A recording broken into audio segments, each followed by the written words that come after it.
Okay, hello once again.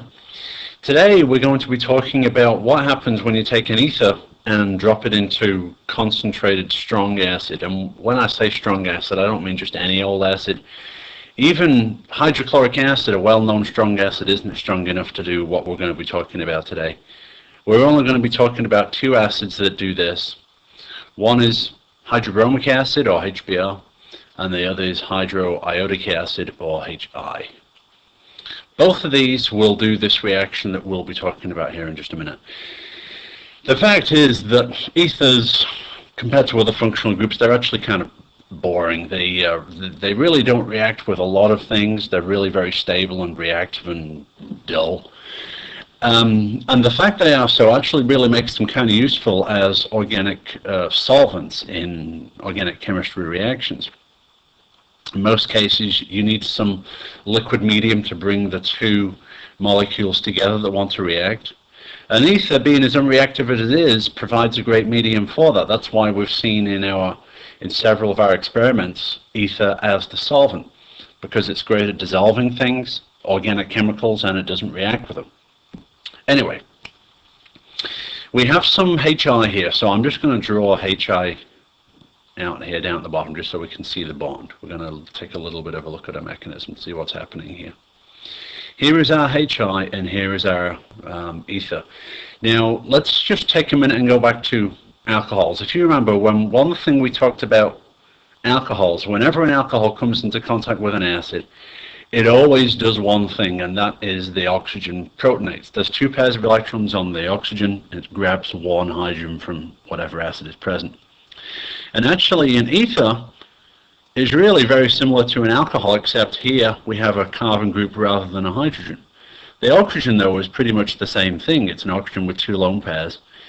So for all intents and purposes, alcohols and ethers will do the same thing when exposed to strong acid. So you can tell where we're going here.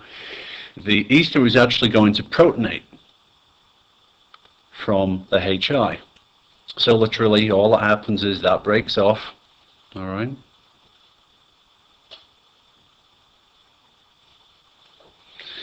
And then we're going to draw out the intermediate that we get here, okay?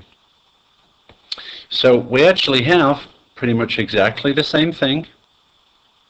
We have the oxygen, we have the isopropyl group on the other side. The difference now, of course, is that we have the protonated oxygen.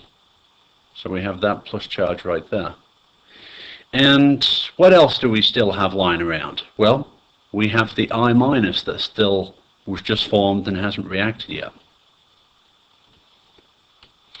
So the I- now has a choice of carbons that it's going to attack, because I-, if you remember from last semester, is a very good nucleophile. So it's going to attack a carbon that's electropositive, which would be this one, or this one, because both of them are next to the oxygen, and the oxygen is pulling electrons away from each carbon. So the question is then, well, which carbon does the iodine attack? Does it attack this one, or does it attack this one? Let's see if we can rationalize it out. Well, iodine's kind of big, iodine's a nucleophile, and if you remember from your SN1 and SN2 reactions, you saw that from an SN2 reaction, where the nucleophile comes in and attacks, it wants the substrate to be as unhindered as possible. So therefore that suggests that the I- would attack the carbon that's least hindered, or with least carbons around it, which of course, as you can tell, is the ethyl group on the left hand side here. The isopropyl group, this carbon is definitely more hindered than this one, and so therefore that is what happens. So let's just look at our products that we get here. This actually just takes us up right to our products. The reaction is done. We have the ethyl group with the iodine that we just added, and we have the alcohol on the isopropyl group, or isopropyl alcohol. Every time you do an acidic ether cleavage, you always will get two products. One is an alkyl halide and one is an alcohol. The big question is, how does the ether break up? And what we've seen here is that for when we have Substrates either side of an ether that are primary or secondary, the type of reaction that we have here in this second step, can you see what sort of reaction this is, where nucleophile attacks this and kicks out this, which is essentially a leaving group? This is a substitution reaction and everything's happening at once. This is actually an SN2 reaction here.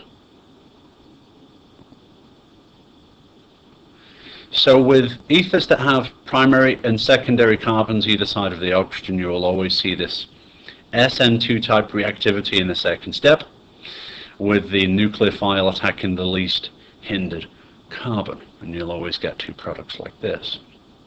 But what if on our ether we have one carbon that's tertiary? Let's have a look here. Here we have an example of another ether that has a primary carbon and a tertiary carbon. Let's see if we can figure out what's going to happen. And again, you want to be thinking back to what sort of reactions tertiary species underwent from your SN1, SN2 chemistry. Now, the first thing that's going to happen is exactly what happened before. The alcohol protonates, the HI bond breaks, okay?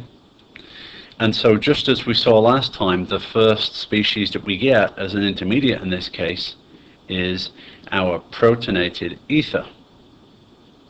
So let me just draw that out. Here is our hydrogen, and so there is our oxygen. Now, this is where things are a little bit different. Notice this carbon here next to this oxygen is tertiary. And what sort of reactions did tertiary substrates undergo? Well, if you said, well, they primarily undergo SM1 reactions, you would be right. And if we look at this and say, well, if this is my leaving group and this is my substrate, how do I show an SM1 reaction? Well, that is by the leaving group coming off. So in other words, the leaving group coming off by itself. So what we get is essentially this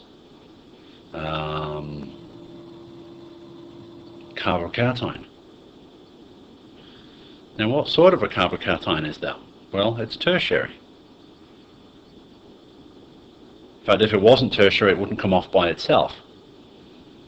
And if we have a tertiary carbocation there, we also have the I- that we made before.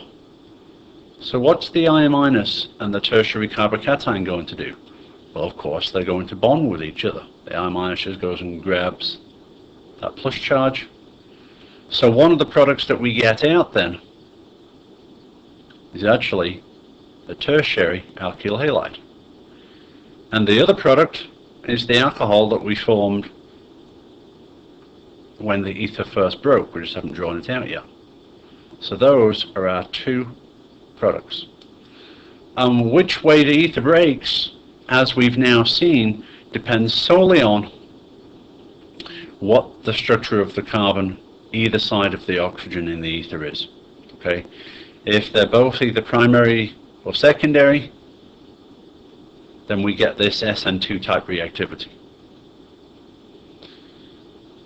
If, on the other hand, one of the alkyl groups either side of the oxygen is tertiary, we get initial protonation like we did before, but then we get SN1 type reactivity here,